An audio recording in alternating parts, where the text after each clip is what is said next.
napapansin sa iyong mga kapaligiran. Kay dumi na ng hangin, pati na ang mga ilog natin.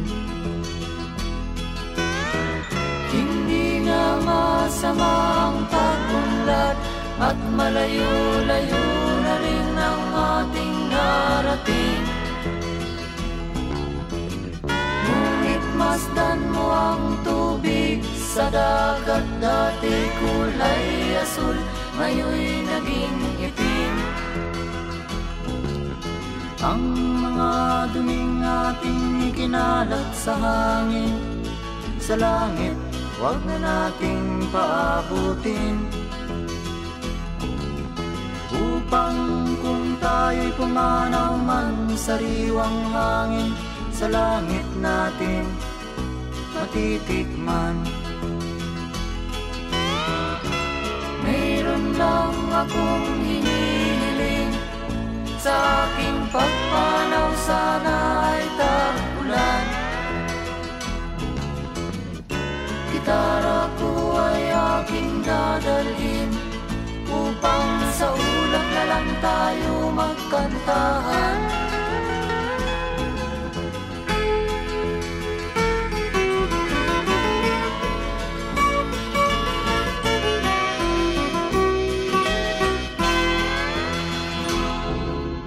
Ang mga batang ngayon lang isinilang, may hangin pa kayang matitikman.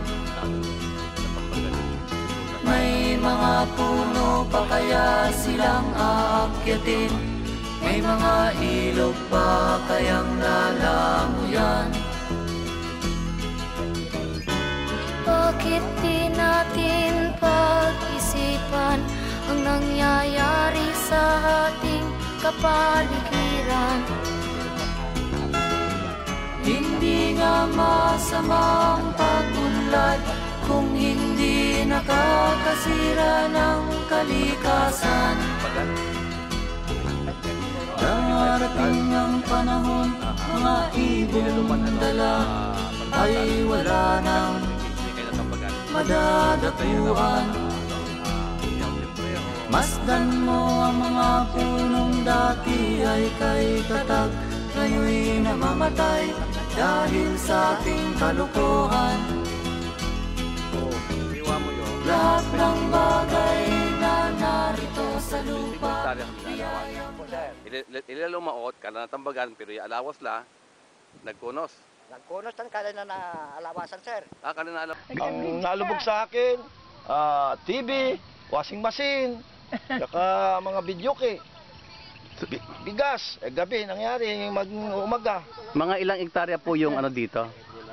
Ang palaisdaan. Ang palaisdaan po dito almost kulang 200.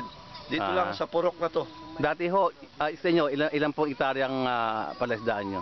Ang sa akin po may mga 2.5. 2 kalahati. At tapos doon sa amin doon, sa korporasyon namin, 15 hectares. Tapos po dito, 13 hectares. Calixto, Mr. Calixto. So, ibig sabihin po, meron kayo mga 30 hektarya, no? Mayroon po, ayun pa pong katabi namin doon, tsaka dito, sa kwan dito. So, yung 30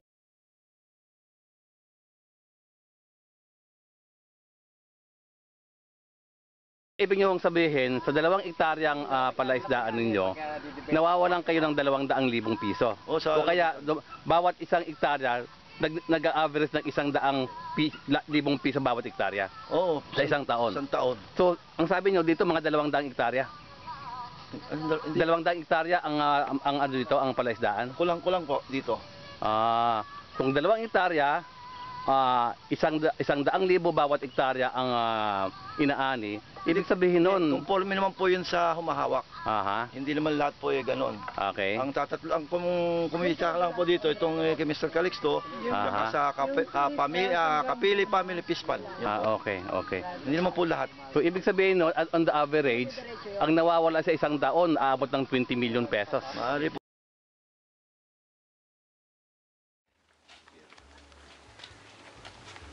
Yan pagka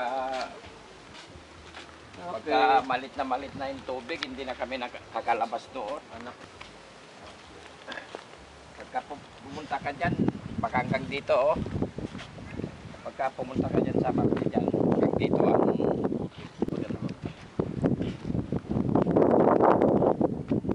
yung stockpile nila eh. Sige. Manong.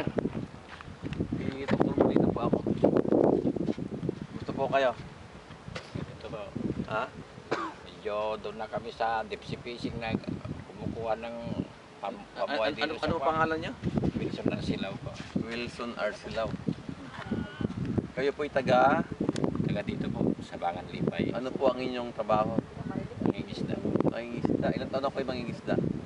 Wala nung nakakalaot, mga 17 years old. 70 city kayo palaki na lumalaot na kayo. Ilang Ito lang kami sa tabi dati. Ilang taon? Malalim kasi dati ito eh. Dati malalim. Ilang taon na ho kayo? 57. 17 years. Oy, bata ka pala kayo eh. Wala kayo mangisda, 17 years old kayo. Ano itsura ng lugar na ito? 17 years old pa kayo. Malalim pa ito ah. Malalim. Pang tawag namin noon sa Lambaw. Sa Lambaw. Kahit na magdadive kang ganyan, di umaabot yung ulo. Anong ibig sabihin ng sa Lambaw? Yung parang pukot na hinihila lang. May kuwan, may kawayan. Fishing ano? Fishing. Parang yung kuwan sa dagupan. Bakit tinawag na sa Lambaw?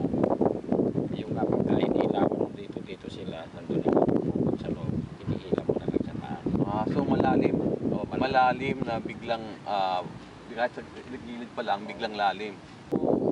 Ngayon, anong masasabi niyo dito sa nangyayari dito sa Lipay? Kahit seals, wala na eh. Hindi. Dati kung hindi kami bumibili ng ulam dito, punta lang kami dyan sa kabila o kaya dito lang. Kuha na ng pang-ulam. So itong nangyari dito, ng ganitong kakapal, natambak dito, kailan pa nangyari? Kuha, nagkaguta sila ng ipin. Kailan po yun? Ilang taon na? 2006. O baka 2005. So noong 2006, wala pa to. Wala pa. Kailan pa nangyari ito ng ganito? Ilang taon na? Mga 2 taon na to. 2 taon pa lang. So, Pagka umuulan yun, pupunta dito yung putik. 2 taon pa lang. O magdadalawang taon mula nung nag-i-stack ng open mining kasi yan, open cut. Open cut. Hindi kagaya sa Aguhe, tunnel. So, saan galing to? Diyan sa bundok. Galing sa bundok? Opo. Galing sa bundok. Paano nga sabing galing sa bundok? Yung Agos. Maagos galing dyan. Dito. O galing doon sa kanyan eh. Kaya nga, Ang ilog namin tagos doon Ito hanggang yung sa Tabo ilog. South. ito yung bunganga ng Panalabawan River. Doon pa. O ito. Kaya nga, Ito. ito yung bunganga ng Panalabawan Opo. River. Na yung Panalabawan River sa ngayon ay heavily silted na galing din sa bundok. O. So hindi lang yung ilog ang apektado. Yung lupa galing sa bundok, dumaan ng Panalabawan River, Papunta rin dito. napunta rito. Ito rin ang dugtong ng Panalabawan River. Kaya nga po, so ito yung tugtong ng Panalabawan Oo. River na ngayon ay apektado. At doon sa San Fernando, pataas ng Panalabawan, Oo. ito yung mga palaisdaan na Opo. na apektado ngayon ng mining ng pagmimina. Opo. Nang binabanggit nila yung palaisdaan doon, yung lawak na apektado ay mga 200 hektarya. Kasi parang nagsangayan eh. Papunta doon sa Tubo-Tubo South yung Hanggang isang ilog niya papunta tapos pa ganyan sa San Fernando. Eh. So hindi lang San Fernando, pati yung Tubo-Tubo Sur, apektado rin. Sa pagkuan dito banda rito ng eskwelahan. Pwede ba niyang ikwento nung bata pa kayo anong itsura ng lugar na ito? Maganda ito. Yung ganitong buhangin. Pakilakasan niyo po. Ganitong buhangin ito. Ganyan buhangin ang Oo. lahat nito. Tsaka yung putik niya dyan, medyo mababaw lang. Halos ganito lang. Ngayon eh, pagka lumusong ako dyan, kahit nalulusong ako ngayon dyan, baka abutin ako dito. So mga 2 pie. Oo. Ibig Baka sabihin, hindi lang. at least 2 pie yung kapal ng tambak ng putik. laterite na putik na galing sa bundok. Opo. Dati ang mga bangka, dito nyo sinasalsad Oo, dito. sa Pampang. Pero ngayon, dahil doon sa kapal ng putik, hindi na kayo makatabi. Doon kami sa may matigas konti doon. Dito na kayo? Doon sa may sulok. Okay. So maliban doon sa tambak, ano ang epekto nito sa inyong hanap buhay bilang mangingisda? Ay, malaki. Bakit po? Eh, minus na makakuha ka ng pang-ulam dito, wala na. May mga shells, wala na. So wala na yung mga shells. Ano pa? Ano pang nangyari maliban sa shells? Wala na. Dati-dati nga yung isda dyan, pagka yung malilit na sapsap, yung ganito. Pag malalim, may tugtugin mo lang ganyan yung bangka eh. Nandun na sa tagliran, kukuha ka na ng kilawin mo eh. Ngayon, wala na. Wala. Pati bulasi, wala na. Yung bulasi, ito yung binabagit nating Bulog. sa Tagalog, ito yung banak. Banak ba? Oo, pagkalaki, banak. Paglaki banak. So ngayon, dahil sa nangyaring to, ilan yung mangingisda ang apektado dito sa Marami Lipay? ha. Mga ilang mangingisda ang apektado? Hindi lang siguro mga 500 na. Hindi lang mga 500 Halos lahat ng mga bangka na yan. apektado. Tapos na dyan lang, pag nagdaklis kami dyan, oh, yung pukot tawag namin, daklis, di ba may daklis? Kaya yung daklis, ito yung dito lang sa tabi ng Opo. tabing dagat, di ba? Marami na rin putik ganyan, no? Halos hindi mahila. Hindi na may hila. Yung daklis, ito yung lambat at panghuli ng isda na pag sinakay mo sa bangka, ihuhulog mo yan. Oo. Na parang no? Na ang itsura, Oo. tapos hatakin magkabilang dulo, Oo. no? Punta sa tabi. Para sa tabi, para mahuli yung mga isda. Ngayon, hindi na pwede yan.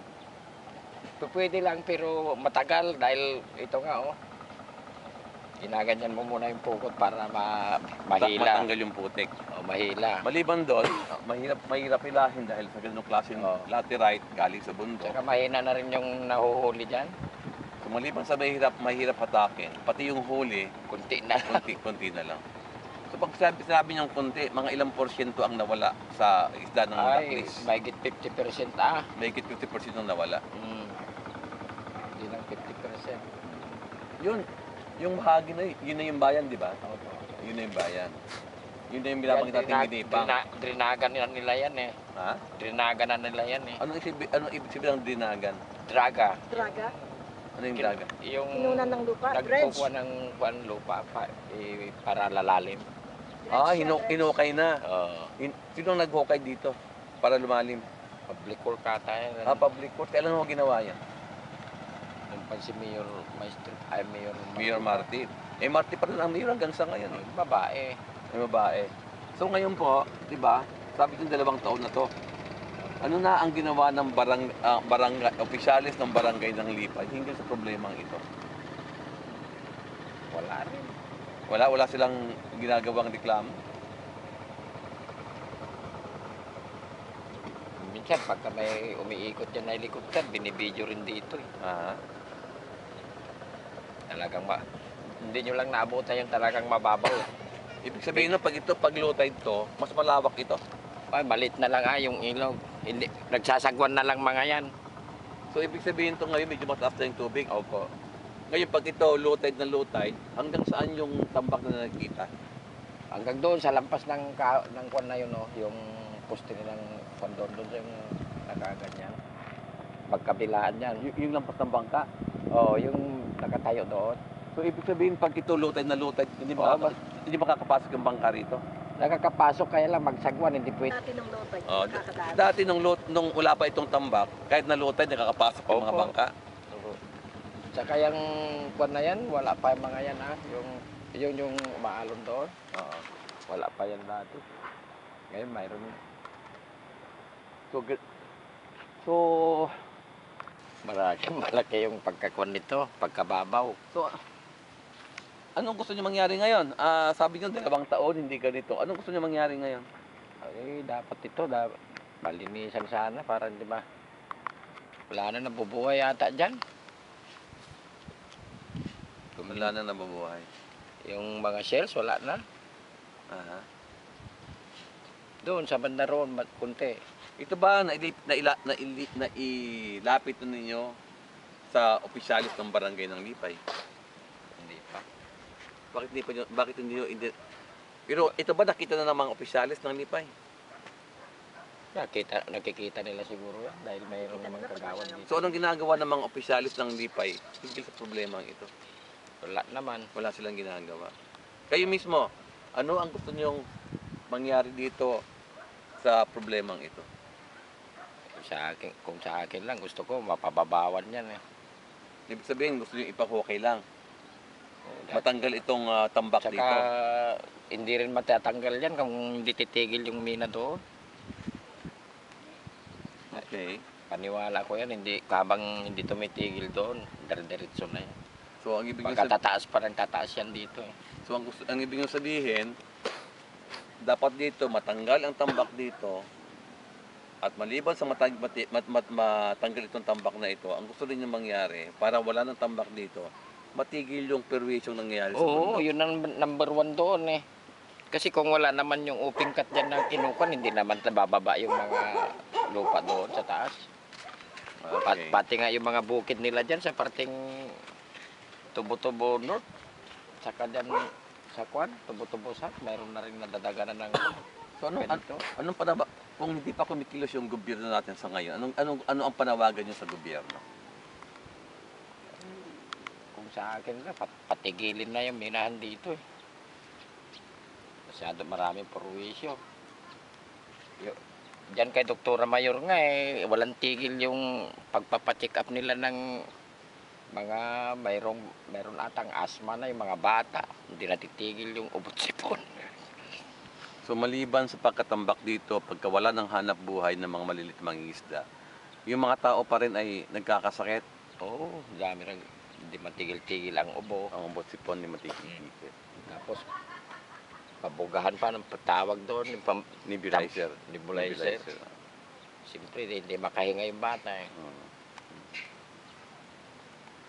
Ito, tanong ko. Tingnan nyo yan pag sumasampayan mamaya. Tingnan nyo yung paa niya. Ito tanong ko sa inyo. Kung sakasakaling kayo yung opisyal ng barangay ng Lipay, ano ang dapat yung gawin? Ano ang gagawin bilang opisyal dito sa problemang ito?